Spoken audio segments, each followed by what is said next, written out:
So you're learning Python, you're using Mu, that makes it easy, and you want to write a game. Well, of course you do. Well, then you're going to want to use the integrated package pygame that's included with Mu. Now, it's a separate Python project, but they've done a tremendous job at integrating it. So let's just look at how the system works.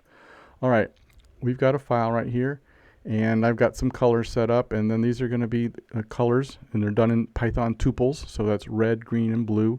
So you can see there's a little red, a little green, even more blue in this case, so this is going to be a light blue color. There's all sorts of tools for working colors even further. For Pygame, you're going to set the size of your game field is going to be in pixels, and you just set these globals. I'm given some file names here without the suffix, so these are going to be PNGs. You'll see where they come from in a second. But we're going to use these constants, and I like to pull the file names generally outside of the actual code, or at least pull it up to the top, so if I want to change them, it's easy to see them all in one place. So here is the core, the actor object. And in some packages, you'll see it referred to as a sprite.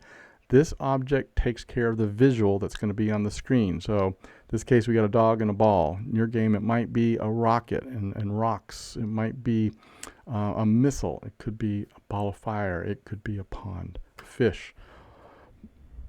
It all changes based upon the artwork. The code really doesn't matter, and that's what makes it kind of fun. You can take one game and just change the pictures and change the whole effect of what it looks like. But the core parts on here is we're going to create one, and we're going to give it an initial location. That's an XY tuple right there. And so we only have two objects for sprites, and then we got one game variable, which is, are the two close to one another? And we could test that over and over again, but in games, you want to do all of your logic about what's going on in the game in sort of one place. So we're going to see how that's done. Now, in Pygame 0, you just declare your entry points and they find them. So if you have an on mouse move or on mouse down, it will call it at the appropriate time. You don't have to register callback. That makes the code a little more compact. And so on mouse move, when it's moving around, that's when we're going to say, hey, we're going to make the dog take the angle of that sprite and just change it, and that'll take care of the rotation for you. And we're going to rotate it, and there's a convenience function here that says, so given where my dog is and another point on the screen, another XY location, where do I need to point to, so that I'll be facing it? And to get the graphics to work with the way the dog's drawn, I added 90 degrees because by default it's going to be at the 3 o'clock position on a clock, and our dog was facing straight down, so that was going to be at the 6 o'clock. So 90 degrees just takes care of that. That's the kind of thing you might just compensate however your graphics work. So on mouse down, we're going to play one of two sounds based upon whether or not they're close. This pop and bark, you're not going to find those in the API because those names are actually generated automatically based upon what assets you have.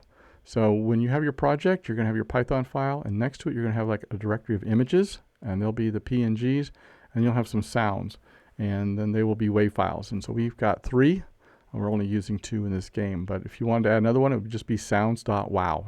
So I mean, that's a spaceship sound. For drawing, so nothing happens if you don't draw, but it's real easy. Everything's drawn from back to front. So the first thing that's drawn, well, we draw the screen. So that's going to fill it all with the background color. And we got 2 colors we're choosing from based upon whether or not we're close. This is an example of an inline if statement. So it reads, the background color is back color close if we're close, else this color. So you don't have to do an if then else. So it's a convenient way to do an if else. Then we're going to draw the ball, then we're going to draw the dog, and then we're going to put 2 pieces of diagnostic text just so you can see how angle and distance work. And we're going to draw a line between the 2 positions so you can see what the game engine considers to be the center of that object. And then we have update along with draw are both called like about 60 times a second. So in this case, we're testing to see if the arrow key is down. We're not waiting for key down events or key repeat events. Those can be set by your system. We're just looking to see if the button is still down. So it's the difference of being able to test on the edge versus just testing is the state is the key held down. So with that there, we're going to go ahead and run it. And I got a little Easter egg here. Well, sort of not an Easter egg, but it's just like I wanted you to see this bug. Actor not defined. You might run into that. And the reason this happened is, I'll go ahead and stop, is because I was set up to run with the regular command line Python 3 as opposed to the Pygame 0 shell. So you always want to make sure that's set. Once that's set, you notice this word Python down here. I'm looking at that. Okay, it says Pygame 0 right there. So you know you've switched it over. And another thing is it says it's a gamepad. So when we play it now, we're going to run. Here it is. There's our picture. Okay, we do it. I don't think you're going to hear that the way it sounds. So I'm going to go ahead and, if I have it here, there. It's because output is playing through my headphones. Now if I do this here, get back to the game. Get back to the game. There, maybe you'll hear it now. Here we go. There. And when it's close, I guess the dog's going to bite the balloon and make it pop. So you see the angle and you see that distance to that green line. So what's convenient is we're not seeing a lot of X, Y's. We're seeing those tuples that are just points. And the framework in Python just makes working with points a piece of cake. So a lot less X and Y code, no Pythagorean theorem, no geometry. All of that work is taken care of for you. One other piece I'll show here is for drawing. I went ahead and I just used a Google drawing program as part of the Google Docs. And so it's actually a vector program. Of course, it gets anti-alias down, but when you want to make pictures, a key thing to know is that there is a page setup, and you can actually set it to be exactly the size you want to. And then when you export the PNG, it'll just smooth out the lines and it'll look pretty close. So we've got the game running. Yes, we're doing it on here. Yep, there's our game. It's working.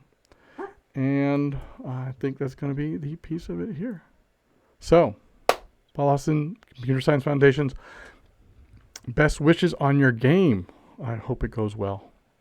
Take care. Bye.